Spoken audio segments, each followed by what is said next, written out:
And here we are with another Yamaha Nuage tutorial. This video will focus on EQing using the fader unit and the master section control. And so we'll start with the fader unit. There's a couple different ways you can EQ on the fader unit. So I'll show you one way. Real quick, just one thing I love about the Nuage system is the monitors actually become an extension to the console, and that's a great feature that you can see all of your parameters lined up with each channel. And you notice as I select on the console, it's still selecting on the monitors as well. It makes it very easy to see things. So let's say I wanted to EQ this channel. I hit the EQ button under the section control, and now my monitor shows the various EQ parameters.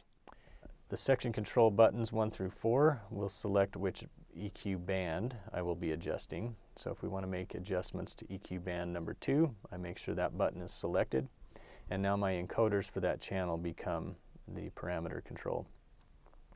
Another feature to the encoders, they're touch sensitive, so if you touch them before you want to make an adjustment, if you want to make sure you're touching the right or making the right adjustment, simply touch them and the screen will highlight what the encoder is going to change. And so in this case, for frequency band number 2, for my EQ band number 2, this encoder becomes my gain, and the encoder below it is set as frequency.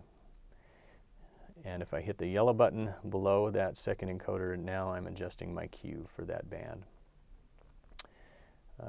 The gain encoder can also, there's a button below it that's yellow. If I hit that button, it's an invert button, which I found very useful if I'm scrolling through frequencies as they're boosted. I find the frequency I may want to cut, and then I hit the invert button and it will cut it for me. That's become very useful. That's one way to EQ. Let me also show you a note on these encoders. They're,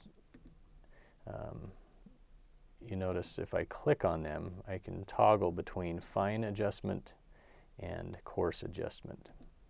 And so if I want to just make quick coarse adjustments, I can have it toggle between that or fine adjustments. That's another good thing to know.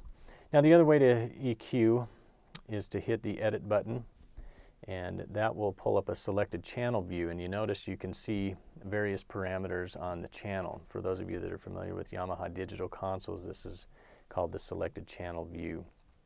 And you can see your inserts, your sends, your cue mixes, pretty much everything on that channel. And so you may open this up and you may see a window like this where you don't really see an EQ window. Simply hit the EQ button and then you'll be able to see your EQ window here. Now my encoders have changed a little bit. It's a little bit different than the other way of EQing. I actually prefer this way better for my workflow.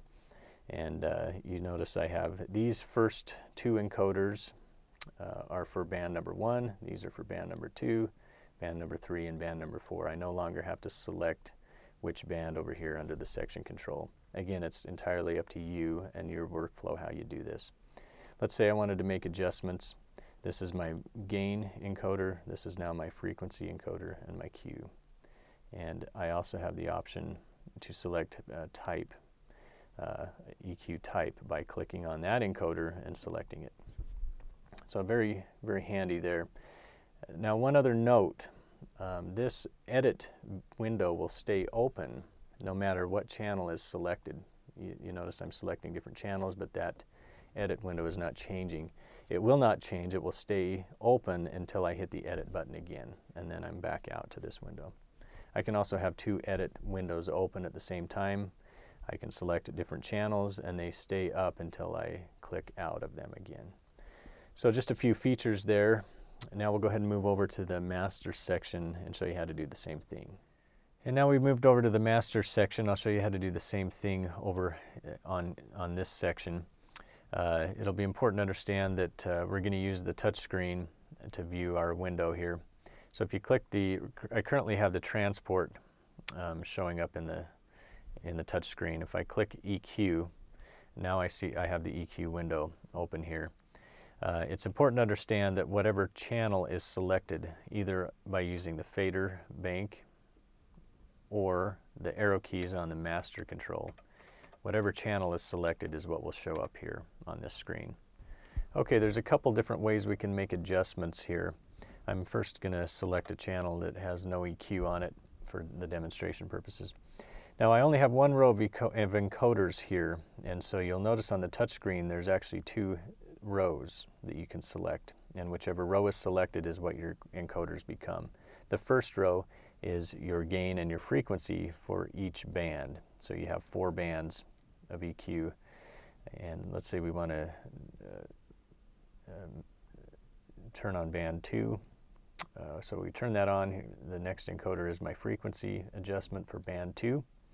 And now say I want to adjust my Q, I select the second row on the touch screen, and now that encoder becomes my Q. And the next encoder over becomes my type. And I can flip between types of EQ.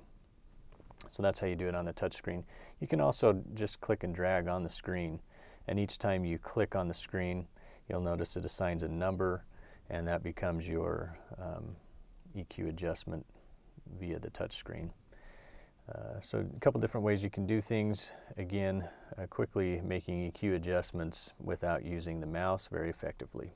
That's it for this tutorial. Thanks for watching. If you have any Nuage questions or tutorial suggestions, feel free to email me at brad@pulsesound.com, and would love to help you out. Thanks again.